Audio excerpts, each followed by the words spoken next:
د پخوا خبره ده، یو کلی و. د دې کلي نوم نورپور و. دا کلی په دوو غرونو منځ کې ځنګل سره خوا کې و. و دې کې چې به کله د سارین ور راوخته او دا کارګان مرغۍ چې به کله اوازونه کول، نو دا به یو د خوب په شانتې ښکارېدل، لکه د جنت نه کم نه و. چې څونه دا کلی ښکلی و، دومره دې کې غریبانان خلک اوسېدل. چا به مزدوریانې کولې، چا به زمینداري کول او چا به پردۍ دیاریانې کولې. کوم به دې کلي کې یو هلک اوسېده، د چا نوم چې حسن و. دا هلک ډېر زیات معصومه خو د هغې نه ډېر باچا وه. د حسن پلار ډېر غریب و. ده به په ځنګل کې شپه او ورځ لرګي کټ کول او هغه به یې خرڅول او په دې به یې ګزاره کوله او د مور به کور کارونه کول. حسن ډېر سمجداره او شریف هلک و. ده به د غریبانو ډېر زیات خیال ساته، په خپله به یې ناره تېروله خو غریب له به یې روټۍ ورکوله. حسن به پلار سره تله، پلار سره به یې په ځنګل کې لرګي به یې ورسره راغونډول، د پلار اوبه روټۍ به یې مله راونله. دا ځنګل ډېر زیات ګڼ و، د انور رڼا به هم ډېره په ګرانه لاندې راتله. د کلي خلکو به ویل دې ځنګل کې یو راز پټ دی، خو څوک هم د هغه راز نه نو خبر چې خدای خبر شي داسې کوم راز و. حسن یو ورځ لرګي کټ کول په تبر او تبر ته یې جانک د لاسه وښوید او یو کندې ته واړې. چې کله دې هغه کندې له خوا ته لاړې، نو هغه کندې نه چې تبر راواوښت، ما وې کندې لاندې یو دروازه وه وړه شان. ده هغه دروازه ولیده او حیرانه دریانه شو. هغه دروازه یې کولاوله. چې کله هغه دروازه کولاو کړه، هغه دې راوالاوه او هغه دروازې لاندې یو وړوکي شانتې یو راز پټ و. هغه چې کله هغه دروازه کولاو کړه، دروازې لاندې یو وړوکی شانتې صندوق و. دغه صندوق راواوښت او بره یې کېښودو او هغه یې کولاوه. خو چې کله هغه کولاو کو، نو یو صندوق نه یو اواز راغلی. اواز دا وه چې دا راز صرف هغه خلک اورېدی شي د چا له چې صفا وي و چا سره دوکه بازي فراډ دوکه نه وي کړې. حسن ډېر غټ همت وکړ او ورغلی دې صندوق له. صندوق نه چې سر لرې کړ، نو دې کې سره زر نو پراته. دې کې دننه یو ګول شانتې رڼا وه، کومه چې پر ور او بار راوته.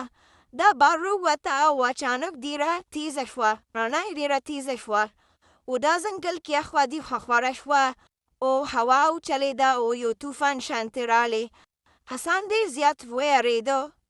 د هغې نه پس د دغې رڼا نه یو غټه سوری جوړ شي، تک تور سوری. دا سوری نشاني په شکل کې وي، خو د ده سترګې او مخ نه ښکاري. دغه سوری حسن ته راشي او ورته وایي چې هر رڼا شاته رڼا نه وي. حسن ته تپوس وکړي ته څوک یې؟ هغه سوری ورته بیا حسن ته تېر شوی وخت وښیږه. د کلیواله خلک هم دا صندوق رارشتي وي او خاورو کې پته وي او یو بابا پکې چغه وي دا رڼا نه دا لعنت دی، دا زر زر خښه کې او ځان تې خلاص کې.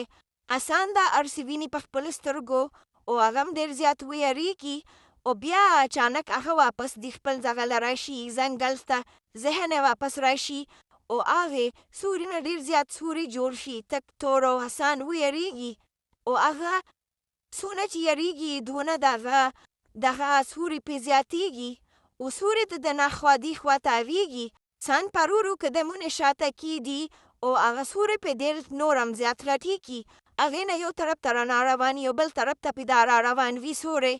او سوری یو غوټه چغه ووهي او حسن منډې کړي او بیا سوری ورته ویې تښته مه ودرېږه. نو حسن ډېر زیات حیرانه شي او اچانک دغه سوري نه یو انساني شکل جوړ شي او هغه حسن ته ویه ما نه مه یېرېږه، زه پخپله دلته قید شوې یم. دغه سوري حسن ته ویه چې ډېر پخوا ستا د کلي والا دې ځنګل ته راغلی و دې صندوق پسې او دې کې ډېر زیات طاقت و، هغې دا صندوق پټولو. خو اچانک دا صندوق نه طاقت بې کابو شوه او ما خلک بچکول لپاره خپل روح مې دې صندوق کې ور واچولو، خلک مې بد که خو زه قید شومه. دغه سوري حسن ته وایي که ته ما ازاد کړې همیشه دپاره به دې ځنګل نه توره تیاره ختمه شي. حسن ورته وایي زه څوک یم، زه تا څنګه ازاد کړم. سوري ورته وایي چې دې ځنګل کې یو لرې ځای کې داسې قبرستان شانتې دي، قبرستان کې به دا صندوق یوسي او هلته کې به دا کښېږدي. حسن هغه صندوق راوالي او روان شي قبرستان پلو. په لاره ته توره تیاره وي او شیطاني سوري دا حسن یاروي چې دې دا صندوق یونیسي خو هم متوکي او روان شي او منډې وهي دا صندوق یې راغښتي وي.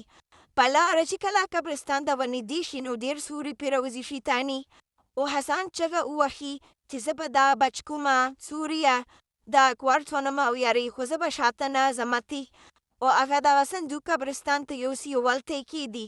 دغه صندوق نه یو سوری تک تور راوځي او پره پلو روان شي او بیا حسن ورته ګوري او بلکې لږ خوشحالي راشي. بیا تر یې سوري نه توروالی ختمیږي او دې کې رو چمک پیدا شي. حسن ورته ګوري او ډېر زیات خوشحاله وي. دغه نه پس دغه سوري حسن ته ویه چې تا ما باندې ډېر غټ احسان وکړ او تا زه ازاد کړم دې تورې تیارې نه. دې نه پس دغه سوري اسمان پلو والوځي او همیشه لپاره ازاد شي او دې ځنګل کې واپس لومبۍ په شان ترانه را پیدا شي او ښکلې والې. بیا حسن پرو خپل کلي ته روان شي او په لږ کې ډېر زیات خوشحاله وي. چېرې کوم ملګر ستاسو دا ویډیو خوښه شوي نو مهرباني وکړئ دا ویډیو سره لایک کړئ او چینل سره سبسکرایب کړئ.